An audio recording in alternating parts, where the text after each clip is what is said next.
from the world of Village Nama, Namaskar and a big hi to all our viewers. We had promised you that Village Nama will cover all the diversities of village life in India, not merely food and agriculture, but everything about village life, including the village lifestyles and things like that. So today we aim to take you to the northeast of India, well beyond Bangladesh, where we have 7 states called the Seven Sisters, all very pretty, and of them the most peaceful, serene and picturesque is Meghalaya. Meghalaya is very well wooded, very green, and has got wonderful diversities of nature and environment, which, to be frank, even I hadn't heard of till a few months back, from Mr. Avi Kabir. We have with us today Mr. Avi Kabir. He has studied filmmaking in New York University for 5 years. Then he has been on their faculty and is now on a professional trip to India to make a film on the wooden jungle forest bridges which grow on their own. I haven't been there, so I can't tell you much about it, but I'll now request Mr. Kabir to tell us what all he saw when he went there recently for the trip to make films. So, Mr. Kabir, I welcome you to Village Nama. Please tell our viewers what you saw and what you did. Thank you for having me here. I'm pretty honored to be here. These bridges are called the living root bridges. So in Khasi, they're called Jing King Ji. So because they're grown for this tree called Jing Kring, which is basically Ficus elastica tree. It's a rubber tree that grows on the banks of the river. And what happens is that the roots of these bridges, the roots of these trees are used. They're stretched across the banks of river, and then they're connected, and eventually they grow into a bridge. They grow on their own? They grow on their own. Without any human intervention? It actually does require some form of training. So the villagers are consistently involved, persistently working with these roots, training them either through a support structure made out of bamboo or support structure made out of other wooden things, but those are temporary. And once these roots grow and intertwine themselves on these temporary structures, and they grow over 100 feet towards the other edge.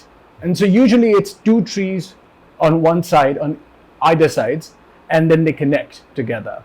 Okay. Yeah. So which means that once they start growing, there's a bit of community intervention to make them grow in such a way that human beings can use them to cover distances from one part to another. And with very little Sarkari intervention, which is rare in India, because in India Sarkar seems to be everywhere, omnipresent, but this is really wonderful news that it happens. So is it all over Meghalaya or in some districts? It's all over Meghalaya. All over Meghalaya. According to the UNESCO application that the Meghalaya government has recently submitted for declaring it, it's a tentative application for declaring it an UNESCO heritage site. For that, they have counted at least 72 bridges, functioning 72 bridges. There are many bridges that have been abandoned, that have failed due to the health of the tree, but mostly there are 72 bridges spread throughout the... So what would be their length from, very small length or very big length? 1 kilometer, half a kilometer? I wouldn't say kilometer, but I think that the biggest bridge that has been documented is around 50 feet. Yes, but it can go around 100 feet. And it can be above the river 100 feet as well. So, and it could support a lot of people on it. It depends how old the bridge is. Now, these bridges are, of course, like some of the bridges are very new. And so it often takes at least 17 years of consistent work to get these bridges going. And the consistent work, of course, is that, what the villagers do is that they keep on introducing new roots to this bridge, and it keeps on growing on these support structures. But it's only after 17 years that these bridges emerge. So that means, have I understood it correctly to say that most of the bridges which are in use are more than 20 years old? Yes. Maybe more, 30 years old. Well, one of the documents that reads is that according to the villagers, some of the bridges are even 500 years old. Amazing. Yeah. And there's something which is not covered in the Indian media, in the Yes. world media. Yes. Maybe National Geographic has covered it. No. There are some bits and bits could be. here and there, but mostly foreign media, not a lot of national media. But it's catching up. I mean, 2016 they really started to make it into a tourist attraction. Okay. So now it has started. I think 16 or 17, 18, somewhere there. They started to really. Khasi people started to understand the utility not only to their villages to connect each village from here and there, but also they started to understand the tourist worth Okay. of it. So how many people can use the bridge at one time? Is it, do they have to go single file, or they can even go twos and three? Can they hold hands and go? Yeah, I mean, it could be. There are bridges that I saw which were 5 feet or 6 feet wide. Okay. So you could, of course, like walk together. You don't have to walk in a single file. Okay. And it depends how old the bridge is.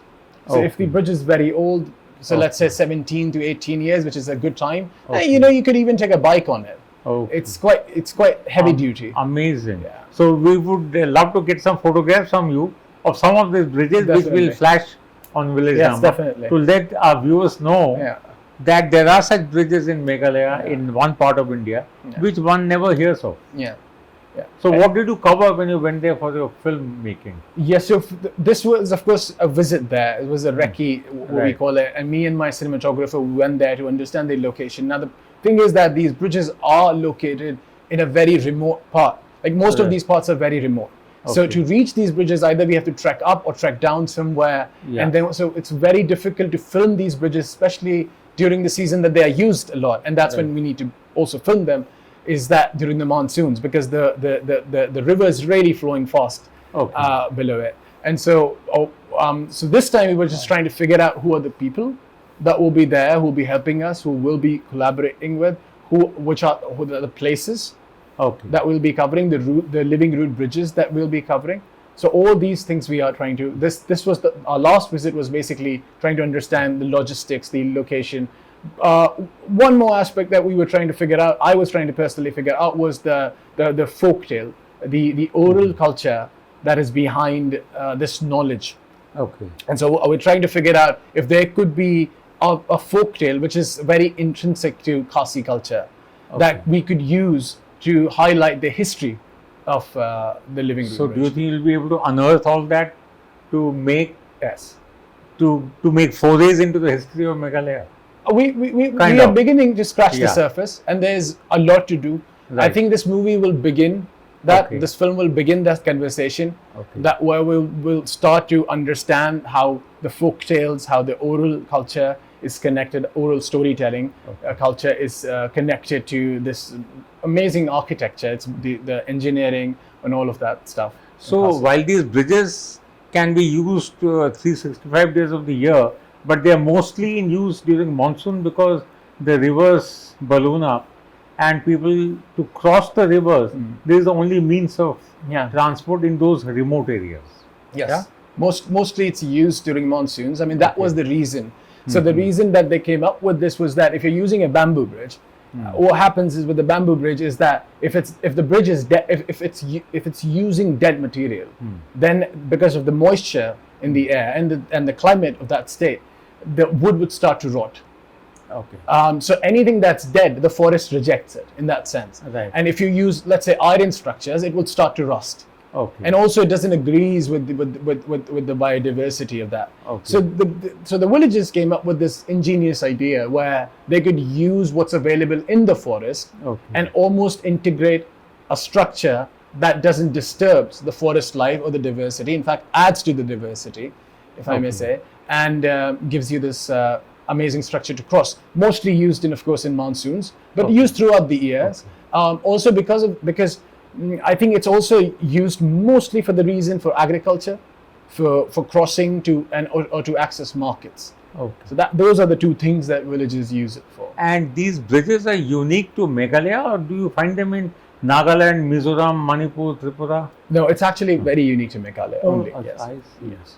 Amazing. Yeah, it is. I think Var and Khasi tribe, Khasi community that mostly does this. So when do you plan to make the film? When the monsoon comes and Next month. next month you'll go and make So the we're planning film. to shoot And how many minutes film will it be? Should be around 15 to 20 minutes. Acha, We're no. very excited to shoot it. Yeah, Yes. that's great. Okay. Yeah. So we look forward to seeing your film when it is Of course. made, and to having you in our studios once again then Yeah. to know more about these bridges. That would be Yeah? amazing. Yes. Thank you, Mr. Kabir. Thank you for having you. me here. Thank you.